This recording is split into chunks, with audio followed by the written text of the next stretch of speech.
Assalamu alaikum everyone, welcome to my channel Microbiology with Huria Khan. So today my lecture topic is Zika virus. Zika virus क्या होता है और किस तरह से ये डिज़ीज़ कॉज करवाता है, आज हम इसके बारे में पढ़ेंगे। ज़िका वायरस एक्चुअली एक मॉस्किटो के काटने से ये वायरस हो जाता है, जिसको हम ज़िका वायरस कहते हैं। ये काफ़ी हद तक रिजेंबल करता है डेंगू वायरस से, क्योंकि हमें पता है कि डेंगू वायरस भी एक मॉस्किटो के काटने से ही होता है। तो सबसे पहले हम इसका इंट्रोडक्शन देख लेते हैं। Zika virus is an arthropod borne virus arbovirus in the genus flavivirus and the family Flaviviridae.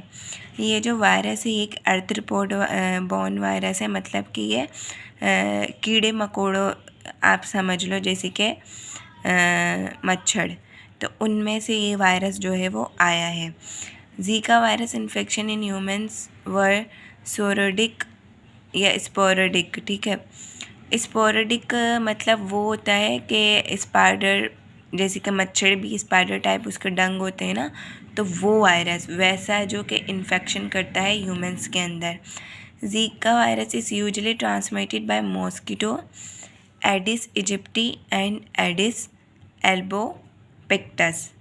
ये दो मॉस्किटो हैं जिसकी वजह से ज़िका वायरस होता है। अब इसकी हिस्ट्री हम देखते हैं। In 1947 scientist conducting routine surveillance for yellow fever in the Zika forest isolate the Zika virus. अच्छा, इसका नाम ज़िका क्यों रखा गया है? क्योंकि ये जो आइसोलेट हुआ है, ये ज़िका नाम का एक जंगल था जहाँ से ये वायरस आइसोलेट किया गया है, आइसोलेट हुआ है, और वहाँ पर ये एक रेसियस मंकी में वायरस पाया गया था। लेकिन कुछ ऐसे वायरस होते हैं ना जो है जानवरों को इन्फेक्ट नहीं करते, लेकिन वही अगर ह्यूमन की बॉडी में, इंसानों की बॉडी में चले जाते हैं तो वो उसके लिए इन्फेक्टियस बन जाते हैं, और अगर वो एनिमल के में रहते हैं तो वो नॉर्मल फ्लोरा में होते हैं। तो इसी तरह से ज़िका वायरस की भी एक कहानी है, एक हिस्ट्री है कि 1947 में साइंटिस्ट ने जब एक सर्वे किया तो उन्होंने देखा येलो फीवर एक ज़िका फॉरेस्ट में बहुत ज़्यादा हो रहा है। तो वहाँ से उन्होंने ये देखा कि जो मंकी, मतलब जो इंसानों के साथ रह रहे हैं या उनको काट रहे हैं या जो भी कर रहे हैं, तो वो वायरस वो जो है वो ट्रांसफ़र हो रहा है, या कोई मच्छर उनको काट रहा है वो ट्रांसफ़र हो रहा है ह्यूमन में। अगर ह्यूमन उनके साथ रह रहे हैं या मच्छर उनको काट रहा है ह्यूमन को, तो वो वायरस जो है उनको इन्फेक्ट कर रहा है, जिसको येलो फीवर कह रहे हैं। फिर 1952 में सबसे पहला जो ह्यूमन केस डिटेक्ट हुआ वो युगांडा में हुआ, और यूनाइटेड रिपब्लिक में और नाइजीरिया में। इन कंट्रीज़ में जो है 1952 में कंफर्म केस आया सामने कि हाँ भाई ज़िका वायरस है, जो कि एक इन्फेक्टियस डिजीज़ है जो ह्यूमन को इन्फेक्ट कर रही है। Until 1981 evidence of human infection with Zika virus were reported, और फिर 1981 तक जो है फिर डिफरेंट कंट्रीज़ में इस वायरस को देखा गया। उसमें से सेंट्रल अफ्रीका भी है, इजिप्ट भी है, गायबो भी है, सीरिया भी है और युगांडा भी है। ये सारे इसके कंट्रीज़ हैं जहाँ पर इस वायरस को देखा गया। उसके बाद इसकी ट्रांसमिशन, इसकी रूट ऑफ ट्रांसमिशन क्या है? Zika virus is transmitted to people through the bite of an infected mosquito from the Aedes genus. Infected mosquito मतलब जिस मॉस्किटो को उस वायरस ने इन्फेक्टेड किया हो, फिर वो आके हमें काट ले तो हमारे अंदर वो जो वायरस है वो ट्रांसफ़र हो जाएगा।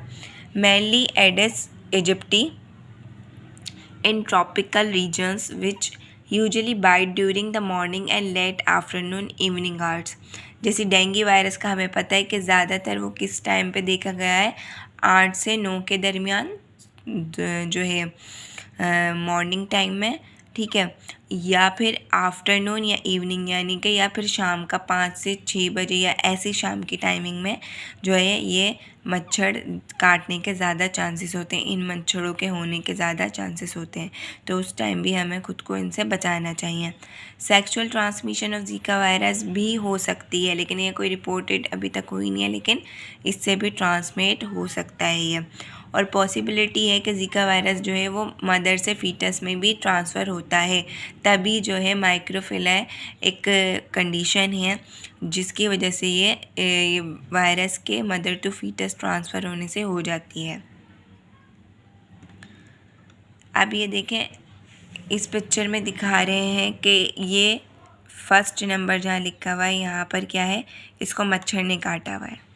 ठीक है, अब ये मच्छर जो है यहाँ पर दूसरे नंबर पे ये मच्छर ने इसको काटा है, और फिर ये जो जिसको काटा हुआ है ये जब दूसरे बंदे के साथ जाके बैठती है, ठीक है, बैठी है, इसके साथ बातें कर रही है, ठीक है, तो वो क्या हो गया, इस दूसरे बंदे में जाकर ट्रांसफ़र हुआ, दूसरे मच्छर ने फिर इसको काटा।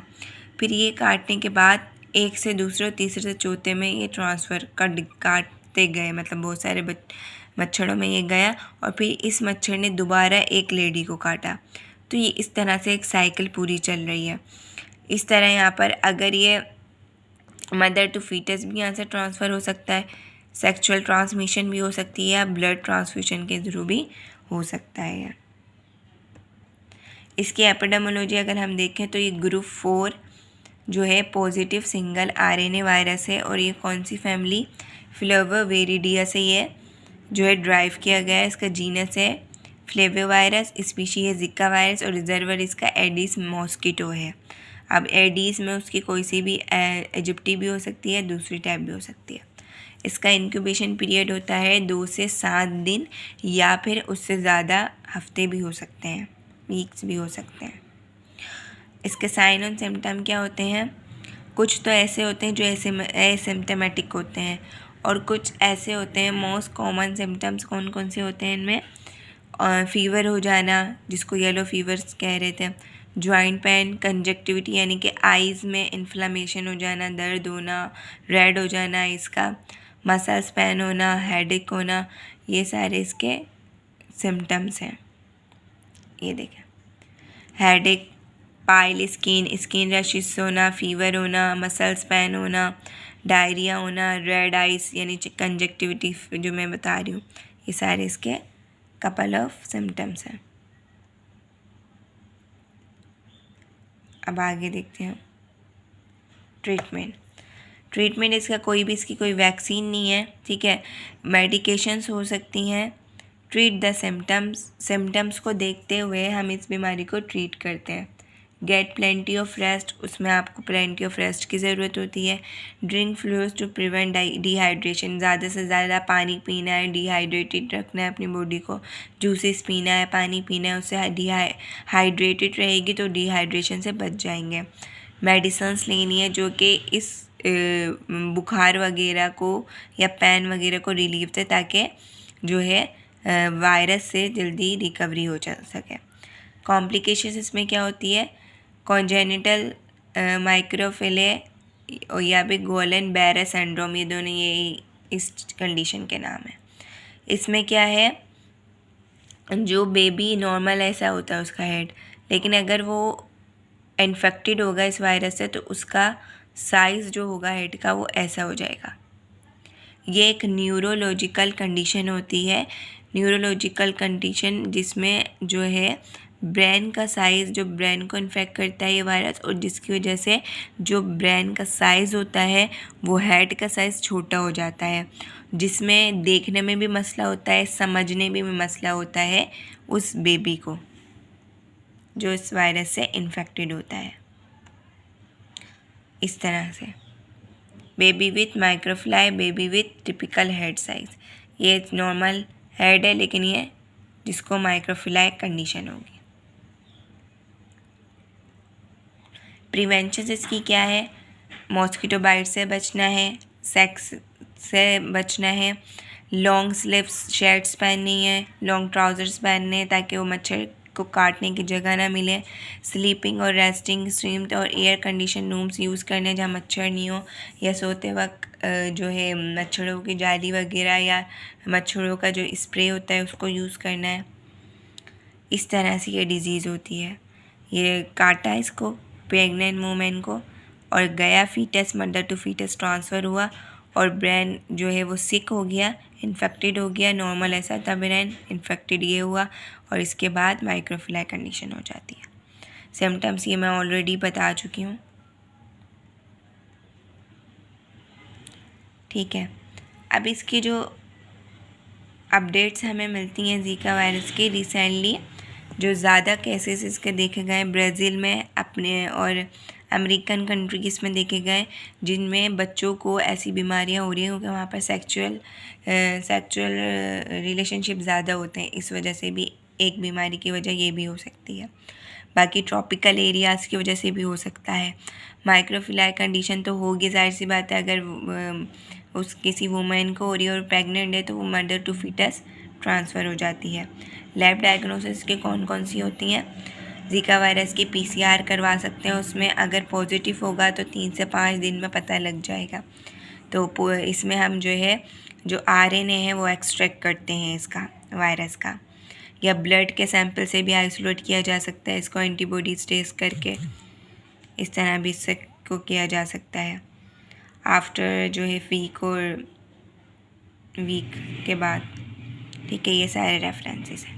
तो ये छोटा सा एक ब्रीफ